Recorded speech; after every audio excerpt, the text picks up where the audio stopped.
Haut dans les montagnes, niché entre des pics enneigés, se trouvait un secret. C'étaient les jardins de Luminaria. Ils étaient différents de tous les autres jardins sur Terre. Les fleurs scintillaient, les feuilles étincelaient. Une lumière magique semblait jaillir du sol lui-même. Elle baignait tout d'une lueur chaude et douce. Les gens venaient de partout pour voir le spectacle. Ils contemplaient avec émerveillement les fleurs lumineuses. L'air vibrait d'une énergie invisible. On sentait ses cheveux se dresser sur sa tête. Les jardins de Luminaria étaient un lieu de mystère et de beauté. Les couleurs des jardins étaient comme des arcs en ciel après la tempête. Des rouges vifs, des bleus électriques et des ors scintillants dansaient sous vos yeux. Des papillons aux ailes de lumière voletaient dans l'air. Les jardins de Luminaria étaient un véritable festin pour les sens. Personne ne savait pourquoi les jardins brillaient. Des scientifiques sont venus étudier le sol et les plantes. Ils ont noté des chiffres et fait des graphiques, mais ils n'ont pas trouvé de réponse. Certains disaient que c'était un minerai rare dans le sol. D'autres pensaient que c'était l'angle du soleil. Mais personne ne pouvait en être sûr. Les gens qui vivaient près des montagnes avaient leurs propres idées. Ils racontaient des histoires sur les jardins, des légendes transmises de génération en génération. Ils chuchotaient des histoires de créatures magiques. Ces créatures, disaient-ils, vivaient sous la terre. Elles étaient la source de la lumière. Les créatures étaient les protectrices des jardins. Une légende parlait d'une entrée cachée. On disait qu'elle se trouvait quelque part dans les jardins.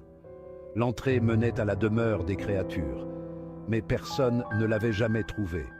Ou s'il l'avait fait, il ne le disait pas.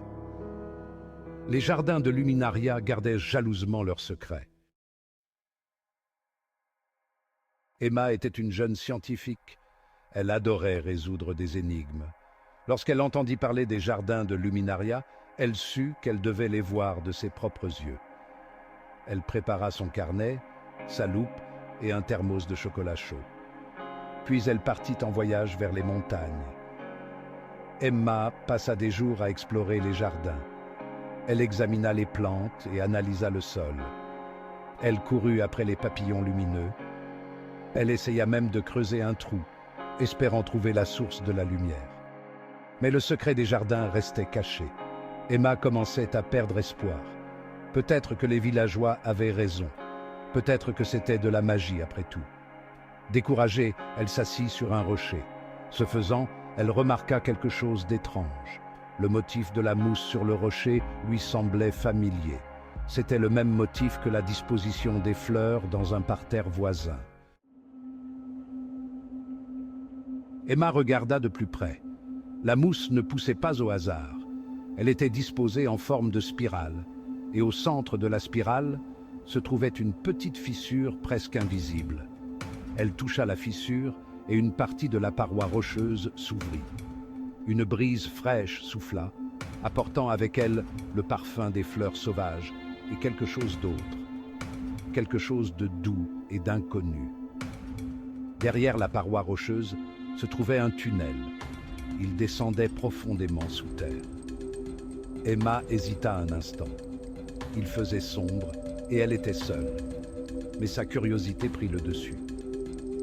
Prenant une grande inspiration, Emma s'engouffra à l'intérieur. Le tunnel était étroit et sinueux. Emma utilisa sa lampe torche pour se guider. L'air se réchauffa à mesure qu'elle descendait. Elle pouvait entendre un léger bourdonnement. Il semblait vibrer à travers le sol. Le cœur d'Emma battait la chamade. Elle était sur le point de percer le secret des jardins de Luminaria.